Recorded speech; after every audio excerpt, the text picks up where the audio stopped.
Hello, and welcome to the latest edition of Health on the Line from the NHS Confederation. I'm Matthew Taylor, and in this episode I'll be discussing the Confed's new report about the state of ICSs with our ICS Network Chair, Dr. Cathy McLean, no stranger to Health on the Line, and also, of course, herself an ICB Chair of two health and care systems, Nottingham and Nottinghamshire and Derby and Derbyshire. But first, we've also recently shone a light on the area of women's health, which shows clearly the costs of poor women's health services, both on women directly but also on the wider economy. And we've got a new report coming out by one of my colleagues, Bridget Gorham, our Health Economics Policy Advisor. And Bridget joins me now. So Bridget, you spent nearly a year on this analysis with London Economics and Create Health Foundation, and the report comes to some worrying findings. Just tell us a bit about what inspired the report. Yeah, sure. So in 2022, England launched its first ever women's health strategy. And at the time, it was very exciting because for so long, women's health concerns had been neglected, and many women just felt that their needs weren't being addressed by the health and social care system. And they felt that the strategy was finally giving their needs a platform. On International Women's Day in 2023, the Department of Health announced a £25 million investment for the establishment or expansion of women's health services throughout the country. So this was kind of like us seeing that the DH was putting their money where their mouths were and advancing on the implementation of this strategy. However, the fine print of the funding elucidated that the funding was not only non-recurrent, but it really wasn't a whole lot of money once it was divided equally across the 42 integrated care systems. And as we are approaching March 2025, that funding will be completely depleted with no plans on the horizon to fund it further. So we have conducted this research to really make the case to the center that women's health is not only a just investment, but also an economically savvy investment. Yeah, so let's go to that point. There's a lot of talk at the moment about economic inactivity. We did a big report by BCG about that, where Streeting made an announcement at a Labour Party conference that the trusts with the highest number of people on the waiting list who are economically inactive would be prioritised. So this is a space that a lot of people are in. And I think your findings showed that conditions particularly suffered by women or exclusively suffered by women also have a big role in leading to women of working age being economically inactive. Yeah, definitely. So the report shows two really stark findings. So the first one is that there is an £11 billion loss to the economy each year due to heavy and painful periods, endometriosis, fibroids, and ovarian cysts. And I mean, it was just astounding when we came to that finding because it's tremendous. Similarly, the menopause, which impacts a select group of women at any point in time, is estimated to cost the economy £1.5 billion each year. And those are solely costs due to absenteeism, so days off work. So this isn't accounting for things like unpaid labor, presenteeism, or lower productivity in the workplace. So we can imagine that those are really only a sliver of the overarching cost to the economy.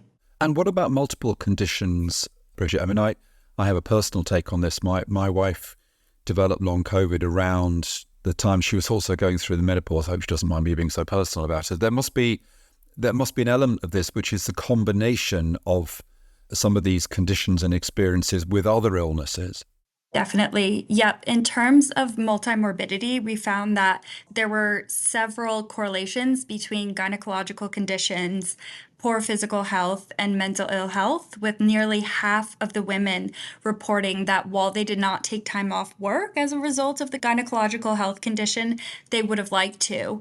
And of those with long-term physical or mental health conditions, 83% of the women reported that the condition had a negative impact on their ability to go to school, college, or university, perform work for a family business, look for work, or look after their family and home.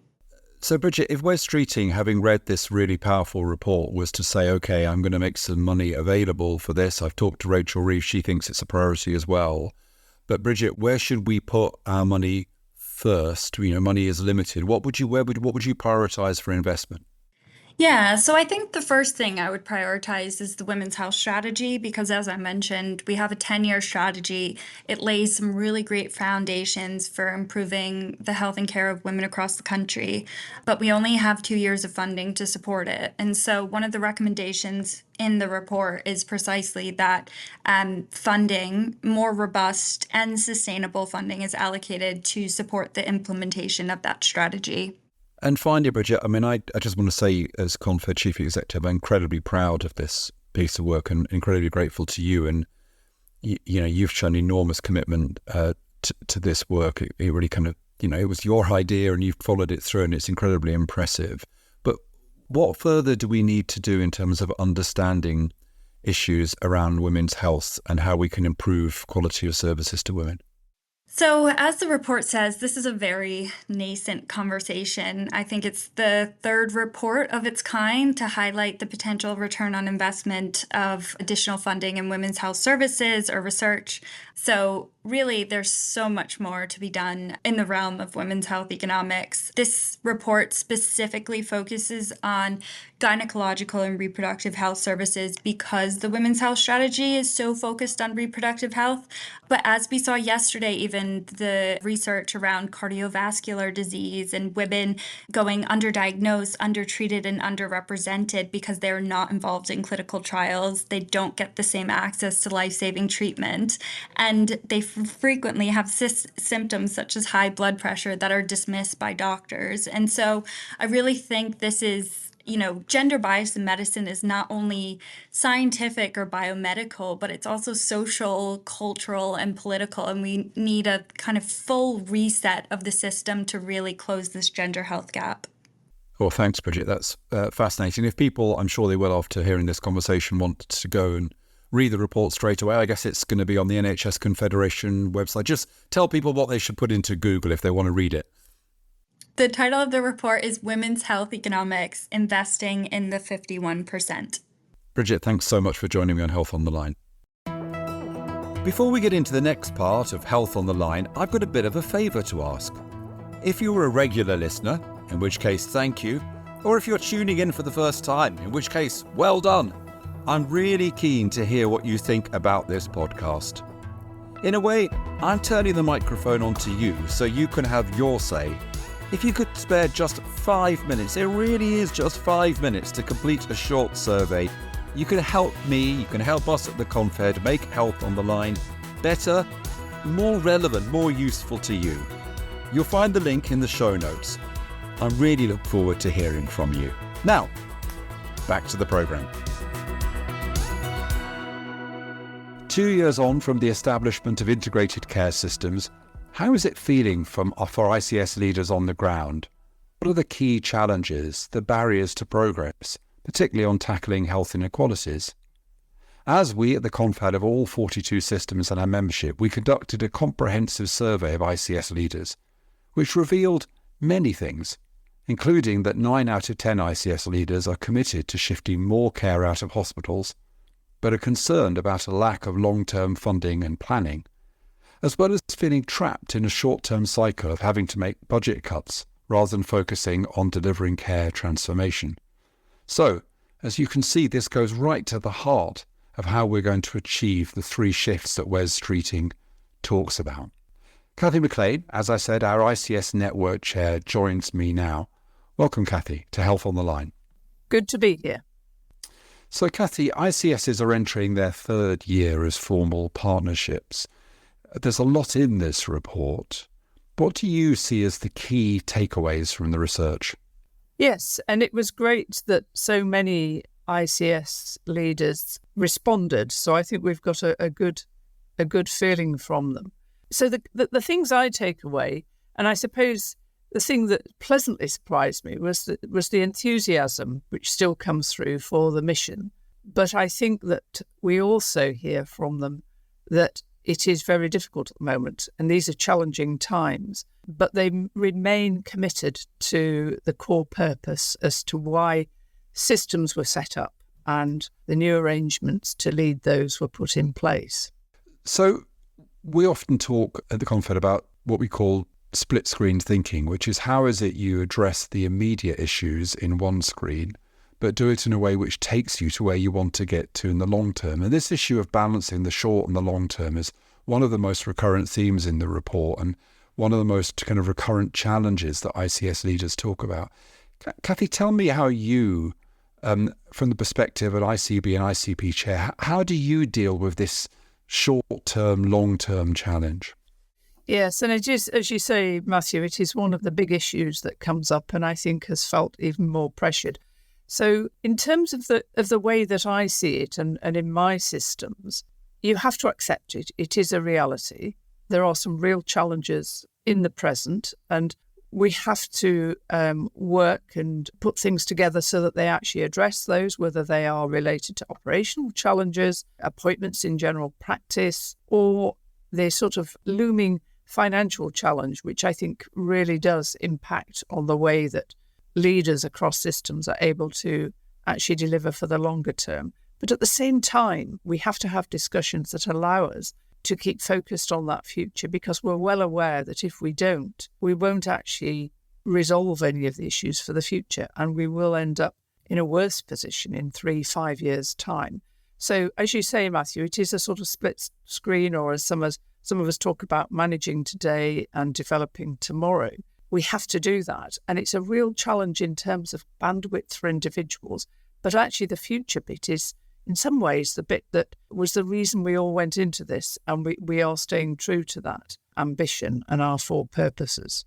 Yeah, I heard Wes Streeting speak recently, and one of the lines in his speech really intrigued me. He said, we pay the NHS to be busy. We don't pay the NHS to achieve outcomes. And certainly I know that, visiting you in Nottinghamshire and looking particularly at the data that you use, that one of the things that felt to me were a part of this kind of longer term thinking was trying to focus much more on population health and having the kind of data you need to be able to focus on population health.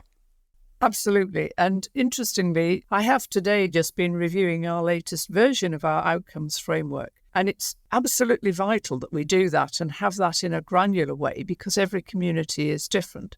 And I think, our 4 purposes, the second one is there to reduce inequalities. The first is to improve outcomes. And I think only by having that really quite detailed population data about outcomes, but about risk factors, allows us then to use the resource we have to target it, to reduce those inequalities, to help people and link really to one of those 3 shifts, which is moving things more into the community, and the second one around prevention and moving upstream. Because once we know where our deprived and most challenged communities are, certainly there are plenty of examples, and some of these have come out in the Confed's report on the state of ICSs and our own experience, that show where you can do that, you make a big difference and start to impact actually on the requirements on the NHS, which if we don't do that, we will not long-term easily be able to meet. Yeah, and of course it's all 3 of the Secretary of State's shifts, because this is, using digital, using data to enable us to identify those people and think about how we can organise services better around them. Now, you mentioned resources. Clearly, there's a ever-growing concern about the state of the NHS's finances. This year, we read that 5 months into the year, the NHS is already kind of getting close to the £2.2 billion deficit that was kind of predicted for the year. We are hearing from systems, and there's a bit of this in the report as well, that these financial pressures mean that systems are having to think about cutting back in some cases on precisely the things you need to invest in if you're going to achieve those transformations. How worried are you about the impact that the current financial situation is going to have on those long-term aspirations? Well, to be honest, I am quite worried about that. I was heartened to see that in the responses, colleagues were pretty confident about the ability to become more productive. And I think that's helpful. And indeed, every system is working on that. But I am worried that we are not able to put sufficient in the upstream parts of our systems. And we know that the return on that investment is multiple times just doing something, treating somebody. So getting upstream, getting some of that early diagnosis even is very, very helpful.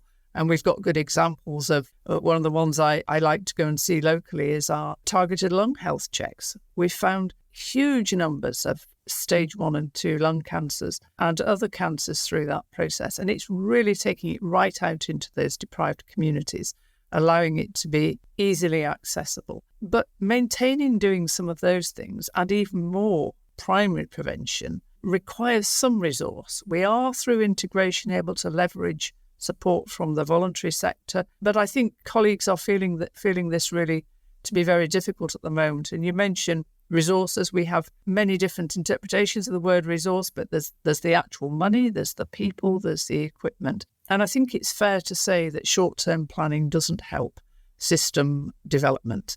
And I think it came through the report from colleagues, that a multi-year settlement, something that gave us a bit better understanding of what we should expect in the future, allows us to plan and use that resource over a number of years. Yes, that is, as you say, Kathy, one of our recommendations. You mentioned there some good practice in one of the systems that you oversee. I mean, one of the things that was great, I thought, about the report was the good practice everywhere from Suffolk and West Yorkshire to Frimley and Humber and Gloucestershire and London.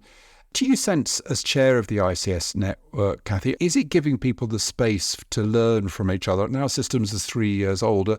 One of the things I hope that the network can be is a place for real opportunities for peer learning across the network. Do you sense that's happening more?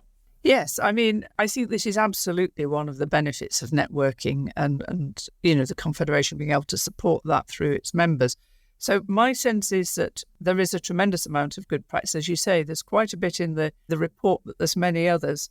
I saw there really good practice in Bedford around warm homes and so on. And some of that work's gone on in Nottingham, oral health in Norfolk and Waveney, and many, many other examples. And some of it getting into our fourth purpose, West Yorkshire doing work in housing and all sorts of things. So the problem, I think, as you allude to, is people are so busy managing today that it's quite hard work to find that capacity and that time in order to actually spend it learning from others, perhaps going to visit. I recently visited Kent and Medway. I know you yourself get out and about, and I think it really brings it home when you go and talk to people and hear what they're doing, and the opportunities to do that. Take the idea, if not the specifics, take the idea to somewhere else and apply it. And my sense is that everybody's always very keen to share. Nobody's hugging it to themselves. They are very happy to show it to other people. In fact, proudly show it to other people. I think the problem is having the time to implement more locally. If we could, I do think we would make more rapid progress. And I think the Confederation has got a significant role it can be playing here.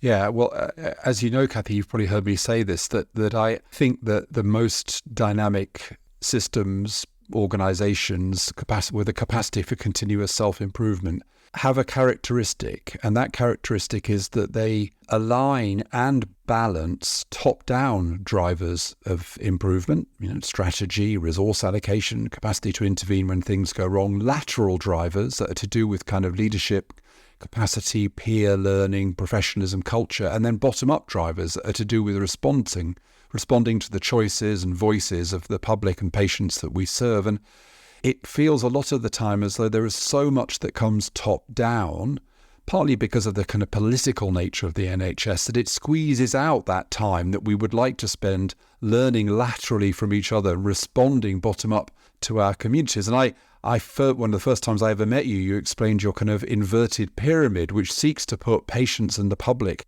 at the top, as it were, of accountability. So I kind of asked this question because there's still work to be done, isn't there, Kathy, about clarifying the accountability relationships between ICBs and NHS England, including addressing variations in people's experience of regions. What would be your reflections of the report on how we get that right? Yes, I suppose it wasn't a really huge surprise to me that people were feeling it wasn't as clear, perhaps, as it should be. And I think, in fairness, that was also reflected in Lord Darcy's report, that perhaps there isn't absolute clarity. And as you say, it's not exactly the same experience everywhere. And of course, integrated care systems are all of a different size, different geography, different makeup. So you might argue they may have different relationships then with NHS England and indeed other regulators. But I do personally feel that we do need some clarity. I think uniformity of approach, or at least more uniformity of approach, would be very helpful. But I also think that oversight should not simply focus on whether or not a system is delivering on its here and now. I would like to see that we are held to account for the four purposes. That's why we were set up, and to be held to account for the progress we make on reducing inequality as much as our ambulance handover times would be welcome. And I think that there's still probably a varied view across systems as to what the best way of managing the oversight would be. And obviously NHS England have got some of their own statutory duties which they must fulfil. So I think we have to be pragmatic, but a bit of clarity, and also devolving to us to do the things that we can and hold systems together using the totality of our resource, clarity about those aims. I think that would go a long way for all of us to be able to make progress. Yeah, and one element of this, of course, is also how the NHS system of oversight relates to CQC. And we have an interview with Penny Dash in our next edition, which is around the CQC review that she's done, which I hope will also kind of help to make things a bit simpler and clearer. You mentioned devolution, Cathy. Now, I was fascinated to see that Andy Burnham, the Mayor of Greater Manchester, has taken over the role of chair of the ICP there, following the example of Oliver Coppard, the chair of South Yorkshire, who's the chair of his ICP. I felt for a while that the complement to this idea of mission-driven government in Whitehall, to the idea of thinking about health and economy together, is to strengthen the profile, status, role of ICPs as bodies that bring together the health service and local government and third sector, and potentially even private sector partners. You've obviously have experience of ICPs as well as the ICB. Do you share that view that there's a real scope here for ICPs to step up to be more significant actors in the system? Yes, it is interesting, and I'm obviously aware of the mayor's roles, and indeed where I am, one of the new mayors, has just relatively recently been voted in. So that's the Nottinghamshire and the Derbyshire D2N2, as we call it, or East Midlands Combined Authority. So I see great possibilities for integrated care partnerships. I chair the Nottinghamshire one, but I think that whether or not you do it through that particular route or any other, I think the relationship between the statutory bodies, that's the health statutory bodies, the devolved administrations and the local authorities, I think they have to work really, really closely together. Whether or not every single one needs to do it the same, I don't have a view at the moment on that, but I do think that we need to use that vehicle or a similar vehicle to really be working together for the same aims. Once we're working together for the same aims, we can make sure, and I see examples all the time are brought to me about how things have actually been duplicated, and that is wasteful. We don't have that extra resource to be wasteful. So I think there are real learnings to be done from the early examples, South Yorkshire, as you say, and now Greater Manchester. And it will be very interesting to work with mayors to see how they want to do it. They don't all have health in their, specifically in their powers, but everything kind of leads to health, whether it's transport, employment, skills, education. It kind of leads to better or worse health outcomes. So we've all got a vested interest, I think. Yes, and I think there's real scope here for strengthening the dialogue between systems and places and the centre. I did a fringe meeting, Cathy, in Liverpool, the Labour Party conference with Andrew Gwynn, and I took him on one side and reminded him that sitting in the department is a proposal based upon a recommendation from Patricia Hewitt's review to establish a national ICP-ICB forum where ICP and ICB leaders can come together and meet with officials and ministers across Whitehall to talk about the wider population health agenda. He promised me he would try to search it out in his inbox, so we'll hope to see progress in relation to that. But that takes me to place. And I think this is a tricky issue, isn't it? Because we've always said in the Confed that ICSs should see themselves as empowering bodies, seeking to give as much freedom to places to trusts to collaboratives, within a proper strategic and accountable framework. And place bodies, I think, are going to be really important in the future. But one of the things we've picked up, I think it's mentioned in the report, is it's not always the case that this kind of relationship between system and place is going right. And some systems have had to cut back a bit on their kind of place infrastructure. What do you see as the right relationship between system and place? So absolutely, I subscribe to the view that place is vitally important. Again, though, this variation, place in some of the very large systems is like the size of a whole system. So I think if we go back to the concept that place relates to geography, you can get past that. So it kind of doesn't matter. Whatever is recognised locally as the place, I think is fine. But it's really helpful if it aligns with either unitary authorities or upper tier or lower tier authorities. I think that really is helpful. And I think that devolving as much as we can to them, because at the end of the day, we all have a strategy. We all need to move on some of those things, but that will be delivered very, very differently depending on the local communities. And within place, I think it's really important that we have the concept of local neighbourhoods as well. We've called them different things over time, but basically relatively smaller neighbourhoods that people recognise. Today I received from one of our primary care networks a very proud document describing all they've achieved in the last year. And, my job is simply to promulgate that and ask them, what more could we do to support you? That's the approach we need to take. But I think we can help set strategy, engaging people in that. But the delivery's got to happen locally. And if we don't feel brave enough, in line with the inverted pyramid, which is what we subscribe to where I'm working, is we give primacy really to that place and neighbourhood. And it's also really important, don't you think, Kathy, to bring this back to patients, that my sense is that one thing we have to acknowledge in the health service is that in many ways we are still a health service that tends to view our patients as people who are well but have got something wrong with a bit of their body, when in fact most of the demand that is driving the health service, I don't really like the word demand, it's almost like we're blaming the public for having needs, but most of the demand is coming from people who have long-term conditions, multiple conditions, often a combination of physical, mental and social challenges. And actually to build a more holistic, more proactive health service, which really develops a relationship with those people, supports them and empowers and enables them to live their best and most healthy lives. That's why it seems to me we have to rethink how we do things at neighbourhood and place. So how we need to bring together primary, community, social care, community-based mental health services to really change the offer. That feels to me to be absolutely at the core of all of this.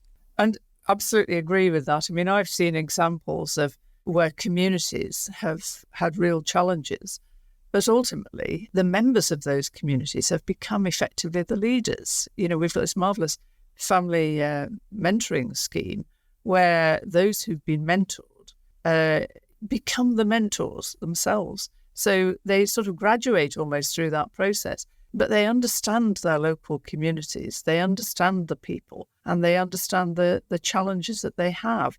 So they kind of can learn and then give back, if you like. And all of that is nothing like the costs of running a big acute hospital.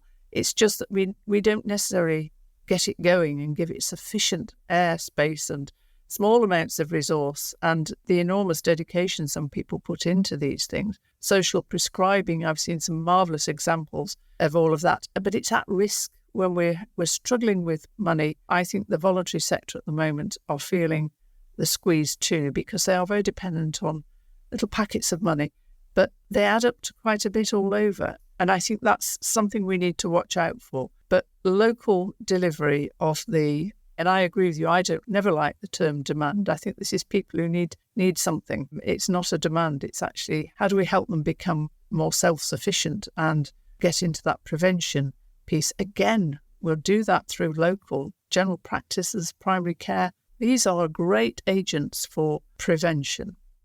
Yes, and I fear we may carry on using the demand word, partly because I'm hearing, which is encouraging, that the Treasury is starting to understand that the really big fiscal challenge for the country is the medium to long-term demand curve for health and care. And unless we can bend that demand curve, in a sense, all bets are off because health will just carry on eating more and more public spending and more of our economy. So just two final questions, Kathy. The first is, Patricia Hewitt said in that report 18 months ago that the paradox was that the previous government created ICSs but did not create the circumstances in which they could flourish. How hopeful are you, listening in particular to Wes Streeting talking about his shifts, reading Darzi, that notwithstanding the immediate challenges we've discussed, that we are moving to a world where we will enable ICSs to do the job they were created to do? So, a bit like those who filled in the survey, I am also an optimist, and I am really encouraged to hear that the shifts that Wes Streeting talks about are aligned to the things that we've been discussing and we were set up to do. I think there are some immediate challenges which feel really tough, I have to say, at the moment. I think partly because we have such a backlog waiting to be dealt with, and I can't see any other way than doing that in hospitals or other such facilities, and we have to get through that. We have to manage the emergency pathway. But I am very optimistic that we've been set up with a remit to integrate, a remit to think about equality and equity, and a remit to think about the wider determinants of health. I think one of the things I was reflecting recently is when we set up, we put a lot of effort, and prior to the legal changes, system working had been going on for a few years. We put a huge amount of effort into relationships. And I know many of my colleagues continue to do that. But I think we need to revisit that and think about that as an ongoing development, because people change, and without the right culture and the right relationships, all the legislation in the world will not make this happen. But overall, I am optimistic, partly because I don't see another option in terms of, an approach to making sustainable change for the future. And, we want our NHS to be able to respond when it needs to respond, but much of health of the nation relates to those wider determinants. Yes, and it is a cliche, Kathy, but I completely agree with you about relationships. And one of the things I've noticed going around the country is I go to systems, and something that really seems to be symbolically powerful is when I go to a system and one of the people the system wants to present to me is not actually from the health service. I went to Walsall, and they wanted me to hear from the person who ran the Housing Association, who chaired their place board. I went to Durham, and they wanted me to hear from the Director of Adult Social Care, who was also a key member of the kind of place team. So I think you're absolutely right, that kind of sense of genuinely shared vision. So Kathy, last question. You're chair of the ICS network, and we're delighted to be working with you. What's your ambition for that network over the next few months? So that's a very good question, and I'm constantly sort of reflecting on this and talking to members of the Confederation. So I would like it to become somewhere where we have a genuine opportunity to share best practice, that people get an increasing sense of going to look and see and join up. I think there are lots of interactions that do go on that are not just happening, when we're meeting as a network, but between bilaterally and in smaller groups. And I think we should be encouraging all of that. I think a real sense of improvement. We do some of that sharing, but I think we could do more of that. And I think that we need to help and support people through these difficult times so that they keep the faith, with the possibility, as we've just been talking about, that optimism about what we could all do together and moving forward. And I think we have to accept we're all in different stages of development. We've all got different stages of development of our places and neighbourhoods. And, leadership is sometimes not always as stable as you would like it to be. And I think we need to help each other through that network, partly through that network, to be as good as we can be, but also to remain sort of resilient, I think, so that we get through this next phase and can do the things that we've all actually signed up for. Well, Kathy, what a great way to end our conversation. Thank you so much for joining me on Health on the Line. Thank you. It's a pleasure. You've been listening to Health on the Line from the NHS Confederation. Visit nhsconfed.org for more information about us and to register for events and webinars that delve deeper into the issues explored in this podcast.